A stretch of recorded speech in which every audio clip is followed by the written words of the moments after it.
when I first saw the art for Wispwood, I couldn't stop staring at that cat on the cover. There was just something about it, mysterious and a little mischievous. And before you know it, the forest starts moving, wisps floating past, trees leaning closer, like the whole place is whispering its own secrets. I wanted to know how this magical place came to be, so I sat down with Štěpán, the art director and artist behind every branch, wisp and whisker in the game. We talked about his inspirations, how he shaped the look of Wispwood, and yes, whether there really are Easter eggs hidden in there. One of the reasons I wanted to do the art for the game was that I knew the game is going to be like during the night. It's going to be slightly dark, it's going to be magical, and it's going to have cats. Yeah, and I love cats. I mean, I'm primarily a dog person, but that doesn't mean I can't love cats as well. Yeah. I have one at home. well, 1.5. Another cat from the outside is trying to get inside, so perhaps soon we will have 2, but I don't know about that. And let's just say the cats are like the cherry on the top of all of it. But the overall atmosphere, I knew it's going to be a challenge because we needed to make the game dark, but not too dark. And yeah, we were like, yeah, let's make it more lighthearted, more colorful. And yeah, in the end, that still wasn't as easy done as it sounds.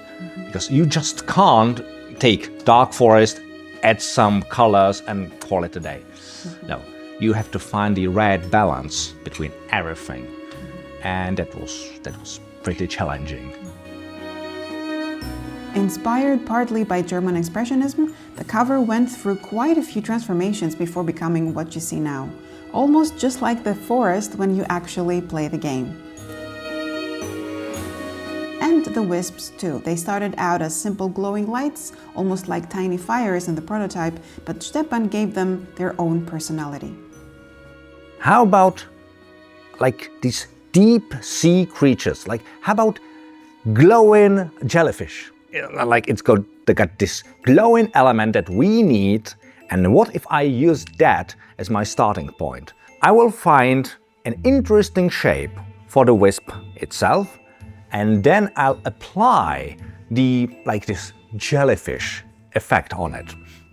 And that's basically how we made everything. Yeah. The deep sea inspiration is actually a reason why you can see a trail of bubbles behind the wisps in the game.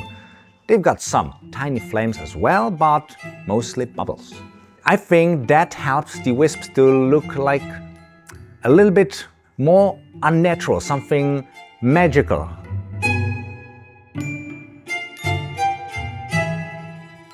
I, as a creator, have like 2 sides. I have this creative side and then I've got like this logical side. And these parts usually clash. For example, when you take the wisps. I knew I didn't want the wisps to be cute like something from Pixar. I wanted them to be on their own, to stand on their own and do not clash with the cats. Because cats are there to be cute, not the wisps. And also I didn't want the game to get too schmaltzy. I didn't want people to think it's just for kids. So I've decided to come with a simple logic for the wisps. The wisps themselves, they are actually like this tiny light, this like almost white core, and around it, what you see in a game, that's actually a projection you see. Yeah. For example, there's also this witch's hat that's flying around, and I was like, okay, it doesn't make sense to my mind to just have like this head shape, like flying around the forest, because that's not very aerodynamic, let's face it.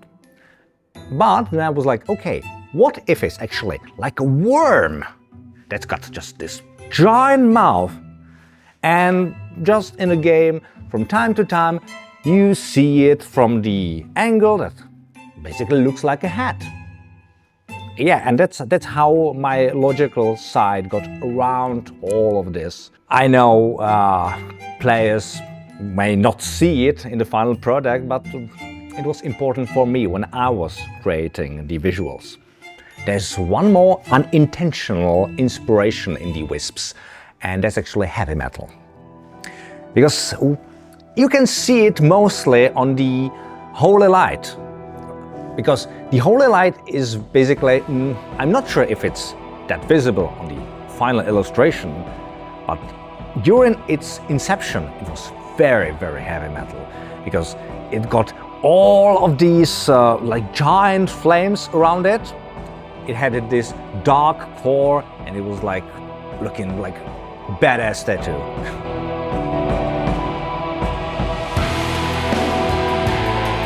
I also wanted for the game to be like taken out of time. That you shouldn't be able to tell when it takes place. Like, for example, does it take place during medieval times, or is it present times, or is it even future when humans are no more? Who knows? But that's not important for the game. Humans are not important for the game. Just the forest, the magical forest. And that's why I was adamant to not have anything human-made in the game. I was really looking forward, to be honest, to work on the cats. Everyone, well, most of the people love cats. Some people think cats are evil, but that's not true. Just small portion. I knew I didn't want to design just some four-legged creatures. No, I knew I had to design characters, because let's admit it, that's what cats are. They are personalities, sometimes bigger than life. And I wanted to show, like, okay, this cat is lazy, this cat is elegant, this one is timid, this one is nice, this one is a little bit mischievous. And all of that had to be visualized in the cats. But there's this one cat I was really fighting for, to keep it in the game, and in some form it got there. And that's the chonky cat. It's the blonde one, if you see in the game. He's got like this giant smile from ear to ear, and he just has this positive vibes that I love about him. Every time I looked at him, I had to smile because he was so happy with his pile of blueberries. And I feel like, yeah, people need that. People sometimes need to look at something that's really so happy looking. His positive energy is infectious. But yeah, one thing we knew with Reed we wanted to do with cats was that we wanted to have as diverse cast of cats as possible. And if you see a cat that looks like yours and it's in a game, yeah, like it's gonna be like a bonus for you. Then it's like playing with a member of your family. It's not exactly like if you are playing with your grandpa. Well, unless your grandpa looks like the wise cat.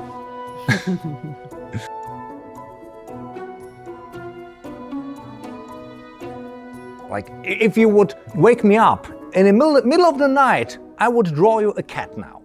And before I was working on Wispwood, I drew cat not very often.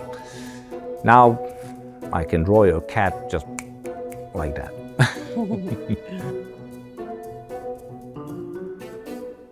In all of my works, I never want to just stand on the shoulder of someone else's work.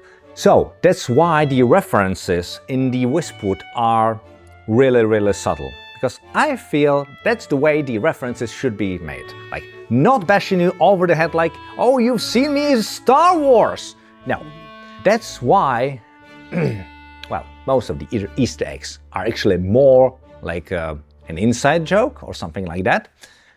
Because most of the Easter eggs, they are on the cover of a game.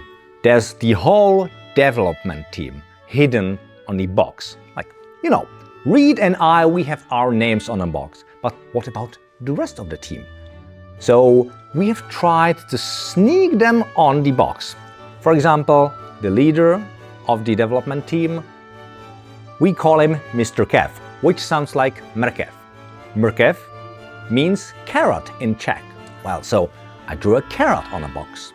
Then another colleague named Zvoníček, which means bells. So I made the bell flower right underneath the cat on a stump. And the rest of the team, well, it was our colleagues Havířová and Uhlík. So Havíř means miner, Uhlík means coal. So there's this tiny hole with a small smoldering coal inside of it. So that's the two of them.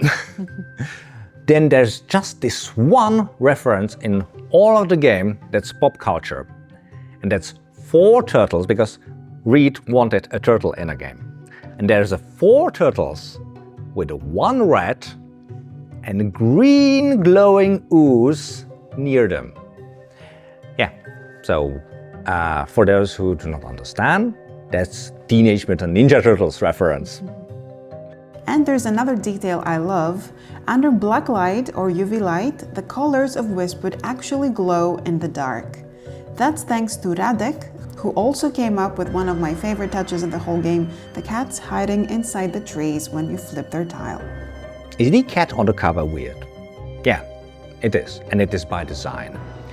Because I knew that some people might not remember the name of the game, and I wanted the cat on the cover to be really distinctive. So I made his neck really long. So when you do not remember the name, you just go into the store and say, yeah, I want the game, the one with the cat that has a long neck on the cover. And that way people will remember the game much better.